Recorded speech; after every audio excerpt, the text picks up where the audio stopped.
Hello student, good morning. तो आज अपना टॉपिक है अर्धवृत्त का कौन समकोण होता है। ये प्रमेय दी गई है, इसको अपने को सिद्ध करना है कि आधे वृत्त में बना कौन समकोण होता है, इसको किस तरह से सिद्ध करना है। तो सबसे पहले एक सर्किल बनाते हैं।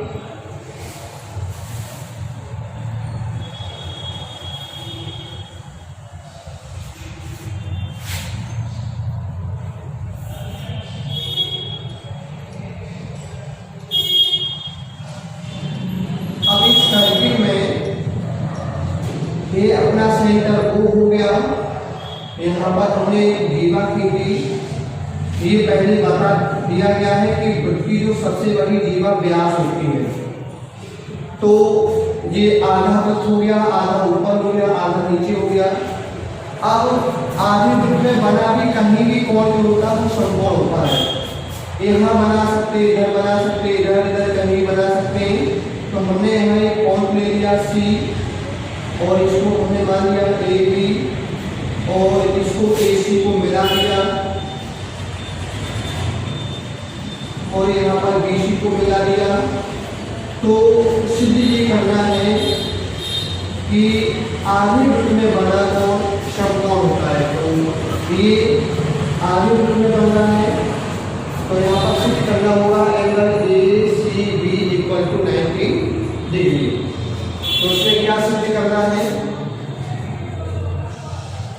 सिद्ध करना है angle ACB equal to 90 degree. उपपत्ति करते हैं। जैसा कि अभी तक अपने प्रमेय में सिद्ध करते आए हैं कि जो फर्स्ट प्रमेय सॉल्व की थी उसी के अकॉर्डिंग सारी प्रमेय को सॉल्व किया है। पहली प्रमेय अपने सिद्ध की थी कि वृत्त के किसी चाप द्वारा केंद्र पर बना कोण उसी चाप द्वारा परिधि पर बने कोण का दुगुना होता है। मतलब केंद्र का बना कोण परिधि पर बने कोण का दुगुना होता है और परिधि पर बना कोण केंद्र के कोण से आधा होता है। अब यहाँ भी ये देखेंगे कि ये एंगल हमारा जो ACB एक चाप, AB एक चाप हो गया। यहाँ देखेंगे कि AB हमारा एक चाप हो गया और इस AB चाप द्वारा देखेंगे जो सेंटर पर एंगल बन रहा है वो बन रहा है AOB और इसी चाप द्वारा परिधि पर बन रहा है एंगल ACB। तो उसी प्रमेय को रिपीट करेंगे। चूंकि हम जानते हैं कि वृत्त के किसी चाप द्वारा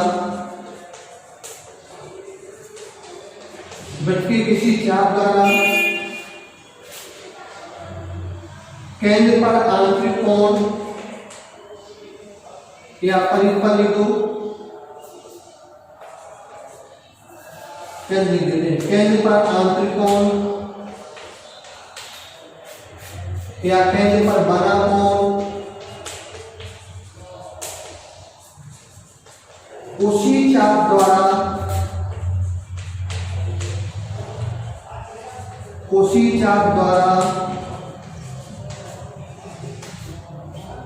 परिधि पर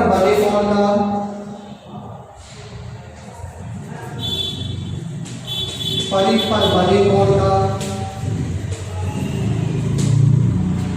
दुगना होता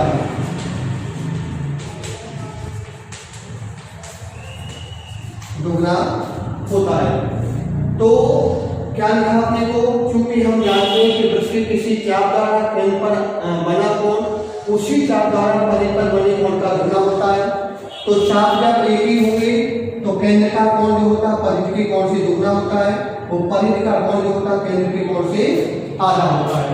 तो हम यहाँ लिख सकते हैं एंगल, इसलिए एंगल AC और B, angle ACB equal to हो जाएगा 1/2 एंगल AOB। यानी कि जो परिधि पर बना कोण है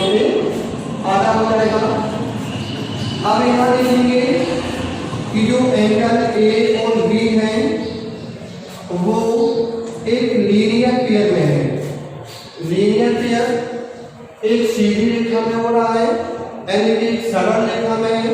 उस सरल रेखा पर बना कोण जो होता है वो 180 डिग्री का होता है। तो यहाँ लिख देंगे 180 अंश, क्योंकि ये कैसा है, समरेखी है। समरेखी मतलब मीन्स एक ही रेखा में बनने वाला कोण है। तो हमने यहाँ लिख दिया angle A C B equal to 1/2 और यहाँ कितना हो गया 100 डिग्री। इसको डिवाइड करेंगे तो angle A C B equal to हो जाएगा 90 डिग्री। तो यही हमें सिद्ध करना था कि अर्धवृत्त में बना कोण समकोण होता है, यानी कि angle A C B equal to कितना हो गया 90 degree. Hence that our proof, इसकी स्क्रीनशॉट ले सकते हैं।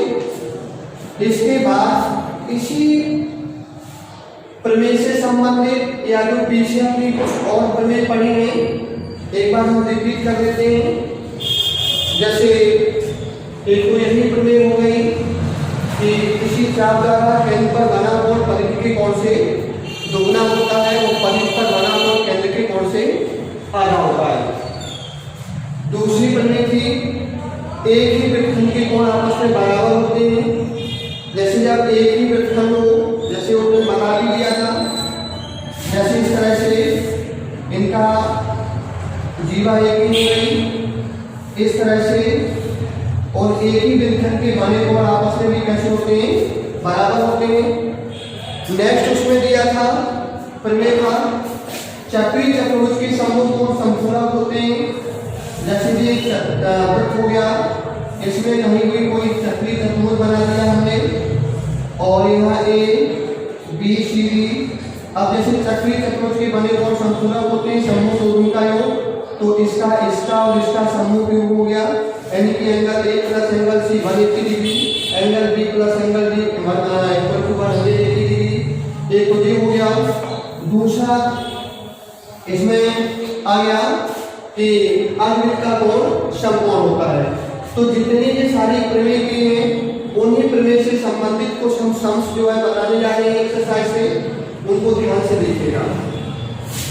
क्वेश्चन नंबर 1, यहाँ एक सर्किल दिया गया है और इस सर्किल से संबंधित यहाँ पर सेंटर O हो गया।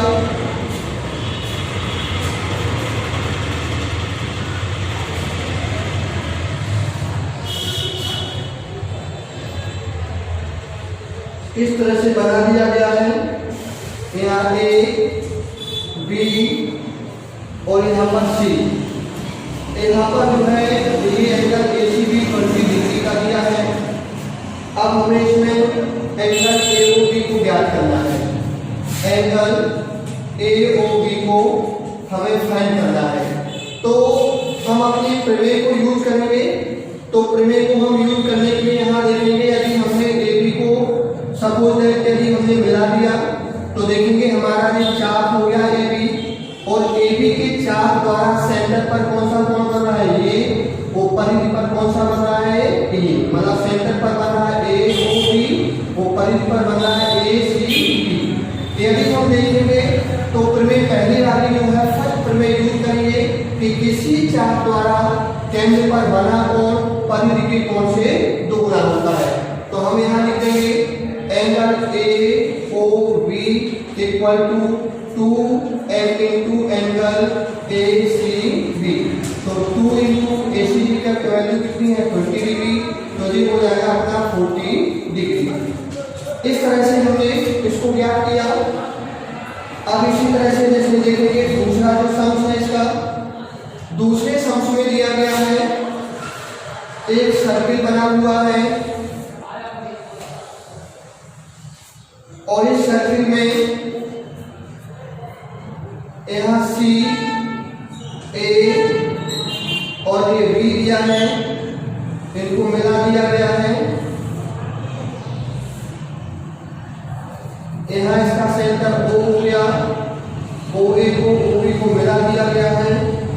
अब ये एंगल दिया है 80 यहाँ पर एंगल दिया है, एंगल AOB इक्वल टू हो गया 80 डिग्री। हमें फाइंड करना है एंगल ACB को, यहाँ पर फाइंड करना है। फिर वही प्रमेय फर्क यूज करेंगे। चाप हमारा AB हो गया, AB चाप द्वारा देखेंगे सेंटर पर कौन सा कोण बन रहा है AOB, और परिध पर बन रहा है ACB। तो चूंकि हम जानते हैं कि एक ही चाप द्वारा परिध पर बना कोण केंद्र के कोण से आधा होता है, और केंद्र पर बना कोण परिध पर बने कोण का दोगुना होता है। तो जस्ट इसका उल्टा हो जाएगा।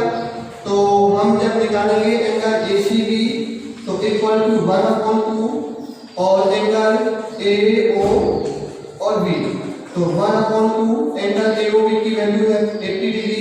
इसको डिवाइड करेंगे तो ये निकल आएगा 40 डिग्री।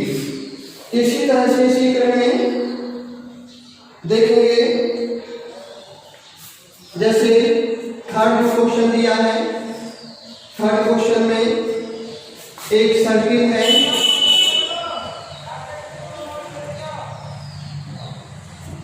और इस सर्किल में AB जीवा हो गई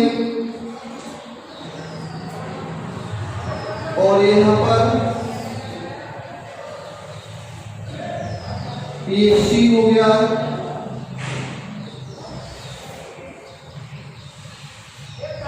ये B हो गया। अब यहाँ पर जो है यहाँ कहीं सेंटर O हो गया। ये एंगल दिया है 60 डिग्री का, ये एंगल दिया है 50 डिग्री का, और इसमें एंगल इसका हमें मान ज्ञात करना है। तो देखेंगे हमें यहाँ पर क्या निकालना है, एंगल AC और V को फाइंड करना है। तो सबसे पहले हम यहाँ देखेंगे, इसको क्लोज कर देंगे, एंगल ABD देखते हैं। तो एंगल ADB में एंगल A दिया है, B दिया है और D को फाइंड कर लेते हैं। क्योंकि त्रिभुज के तीनों कोणों का योग 180 डिग्री होता है, तो यहाँ हमने ले लिया त्रिभुज A और B और D में। जब हम इसका ADB निकालेंगे या तीनों एंगलों को लिख दो, angle A plus angle C plus angle D equal to 180 degree, A की value 60 degree, B 50 degree plus angle D equal to 180 degree. इन दोनों को ऐड करेंगे तो ये हो जाएगा 110 एंगल D इक्वल टू 180। तो angle D equal to 180 minus, जब उसको उधर ले जाएंगे पक्षांतर करेंगे तो प्लस का माइनस हो जाएगा 110 डिग्री। तो एंगल D इक्वल टू इसको सब्ट्रैक्ट करेंगे 70 डिग्री। तो ये एंगल जो है अपना कितना निकल आया 70 डिग्री। अब यहाँ पर अपने प्रमेय को यूज करेंगे। प्रमेय में दिया था जैसे चाप अपना AB हो गया और AB चाप द्वारा देखेंगे कि एक एंगल C बन रहा है और एंगल D बन रहा है। तो उसमें प्रमेय लगा देंगे, एक ही वृत्तखंड के कोण आपस में बराबर होते हैं। तो यहाँ लिखेंगे angle C equal to angle D। Condition, एक ही वृत्तखंड के कोण बराबर होते हैं तो एंगल ACB की वैल्यू कितनी, एंगल ACB इक्वल टू हो जाएगी 70 डिग्री। इसी क्रम में नेक्स्ट क्वेश्चन जो है, जैसे देखते हैं सर्किल दिया गया है और इस सर्किल से संबंधित यहाँ D हो गया, A यहाँ C,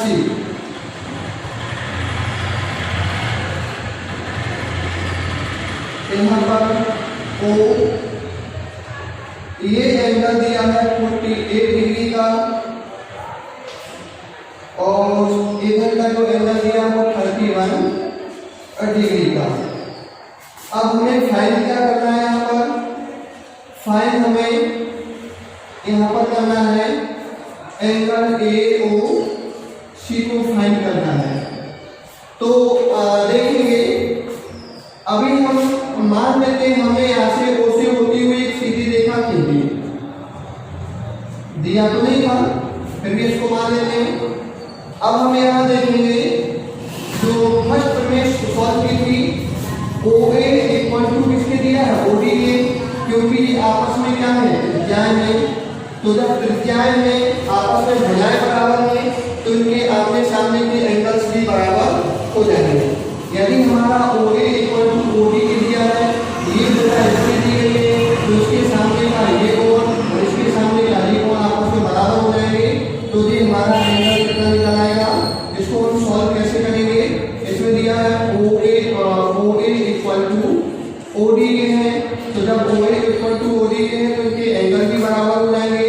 angle O A D equal to हो जाएगा एंगल ओ डी और ए डी इक्वल टू कितना हो जाएगा, 48 डिग्री। तो ये वाला एंगल कितना हो गया, 48 डिग्री का हो गया।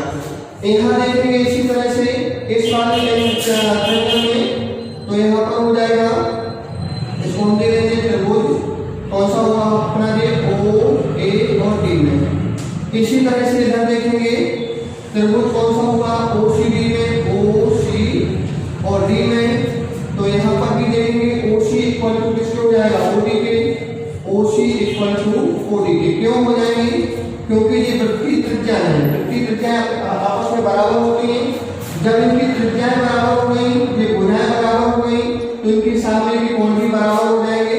तो यहाँ पर हो जाएगा angle O C D equal to हो जाएगा एंगल ओ और डी और सी के, कितना निकलेगा, यानी कि 31, कितना दिया था 31 डिग्री, 31 डिग्री हो गया। तो ये अपना कितना हो जाएगा, यानी कि 31 डिग्री हो जाएगा। जब हम इन दोनों एंगलों को ऐड करेंगे तो कितना हो जाएगा, जैसे एंगल ए डी सी निकालेंगे तो ए डी सी में कितना हो जाएगा, एंगल ए या देखो O D A plus O D C, angle O D C. तो इसकी वैल्यू कितनी है, ओ डी ए की 48 डिग्री और इसकी वैल्यू कितनी होगी 31 डिग्री। तो दोनों को ऐड करेंगे कितना हो जाएगा, 9 और 7, यानी कि 79 डिग्री। अब यहाँ प्रमेय को फिर यूज करेंगे जब हमारा ये चाप इसमें क्या हुआ, एसी हुआ, और एसी चाप द्वारा देखेंगे ये सेंटर का एंगल हो गया, ये पंक्ति का एंगल हो गया। तो जो सेंटर का एंगल होगा वो पंक्ति के एंगल से दोगुना हो जाएगा। तो हम यहाँ निकालेंगे एंगल ए और ओ सी इक्वल टू 2 एंगल ए और बी सी के। तो यहाँ हो जाएगा 2 × 79 डिग्री, इसको मल्टीप्लाई करेंगे, 9 × 18, 7 × 14 और 115, तो ये हो जाएगा अपना 150 डिग्री। 9 × 2 = 18, 8 से 7 × 14 में 15, तो ये 158 डिग्री हो गया। अच्छा, इसी क्रम में और देखते हैं, थोड़ा सा एक दो क्वेश्चन और करते हैं। नेक्स्ट क्वेश्चन जो है, एक सर्किल दिया है और इस सर्किल में आधे वृत्त में बना हुआ है त्रिभुज। यहाँ हो गया ओ पी क्यू और आर। अब इसमें दिया गया है कि पी आर इक्वल टू दिया है, पी आर इक्वल टू दिया है क्यू आर के और क्यू आर के। हमें इसमें एंगल फाइंड करना है, एंगल पी क्यू और आर को हमें फाइंड करना है। तो जैसा कि अभी बताया था, अभी प्रमेय सॉल्व की थी इसी वीडियो में, अभी जो प्रमेय सॉल्व की थी उसमें बताया गया था कि आर्कवृत्त में बना कोण समकोण होता है। देखिएगा कि दीवा हो गई पी क्यू, सेंटर ओ से होती हुई जा रही है, तो आधा वृत्त इधर हो गया, आधा उधर हो गया, तो आर्कवृत्त में बना कोण समकोण होता है। ये कंडीशन यहाँ पर अपनी लगा सकते हैं। तो यहाँ लिखेंगे angle P R Q equal to हो गया 90 डिग्री। क्यों हो गया, यहां लिख देंगे अर्धवृत्त का कोण समकोण होता है। अर्धवृत्त का कोण समकोण होता है। अब हम एक त्रिभुज बना लेंगे, त्रिभुज ले लेंगे पी आर क्यू में या त्रिभुज पी क्यू आर में, या हमने लिया त्रिभुज पी क्यू और आर में। अब यहाँ देखेंगे कि पी आर बराबर किसके लिया है, यानी कि पी आर इक्वल टू दिया है क्यू और आर। भैया ये हो जाए इसके बराबर हो गई तो उसके आमने सामने की एंगल्स भी कोण के बराबर हो जाएंगे। इसके सामने का त्रिकोण, इसके सामने का त्रिकोण आपस में क्या हो जाएंगे, बराबर हो जाएंगे। यदि हमने एक को x माना तो दूसरा भी कितना हो जाएगा, x हो जाएगा। तो x हो जाएगा तो यहाँ लिखेंगे angle P plus angle Q plus angle R equal to कितना हो जाएगा 180 डिग्री। क्योंकि त्रिभुज के तीनों कोणों का जो रेशो होता है। अब यहाँ P की वैल्यू अपनी कितनी हो गई x, Q भी x और ये R कितना हो गया 90 डिग्री इक्वल टू हो गया 180 डिग्री। x कितने हुए 2x प्लस यहाँ कितना हो गया 90 डिग्री इक्वल टू 180 डिग्री। तो यहाँ 2x इक्वल टू 180 माइनस कितना हो गया 90। तो 2x इक्वल टू सब्ट्रैक्ट करेंगे तो 90 डिग्री। तो x इक्वल टू कितना हो जाएगा 90 डिग्री अपॉन 2 डिवाइड करेंगे तो x इक्वल टू कितना हो गया 45 डिग्री। तो x के यहाँ जितना ये होगा उतना ये हो जाएगा। निकालना अपना क्या था पी क्यू आर, तो पी क्यू आर की वैल्यू कितनी हो जाएगी, angle P Q R equal to हो जाएगा 45 डिग्री। इसी के बाद नेक्स्ट जो है इसका आगे वाला जो सम्स है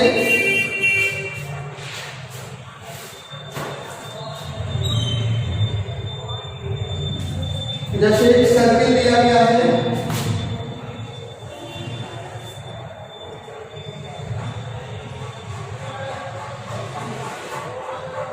अब इस सर्किल में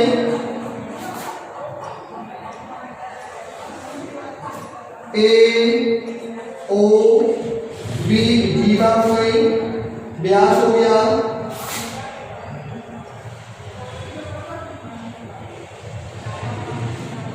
यहाँ बी हो गया, इस मान दिया मान 140 अंश दिया है और यहीं से इसको खींचा गया है, इसको यहाँ से मिला दिया गया है और ये x हो गया। तो इसमें x की वैल्यू अपने ज्ञात करना है। देखिए किस तरह से इसको फाइंड करना है। सबसे पहले हम यहाँ देखेंगे कि एंगल, इसको देखेंगे कितना निकलेगा। ये पहले तो देखेंगे कि चक्रीय चतुर्भुज हो गया। कैसा चतुर्भुज हो गया, एक चक्रीय चतुर्भुज हो गया। इसको यहाँ से और मिला दिया गया है और यहाँ ए बी सी यहाँ पर सी लिखा हुआ है। तो देखेंगे यहाँ ए बी सी डी एक चक्रीय चतुर्भुज हो गया। और चक्रीय चतुर्भुज क्या होता है, जिसके चारों शीर्ष परिधि को स्पर्श कर रहे हो। तो यहाँ ए का, बी का, सी का और डी का सभी शीर्ष जो है पृथ्वी परिधि को स्पर्श कर रहे हैं। तो ये हो गया अपना चक्रीय चतुर्भुज हो गया।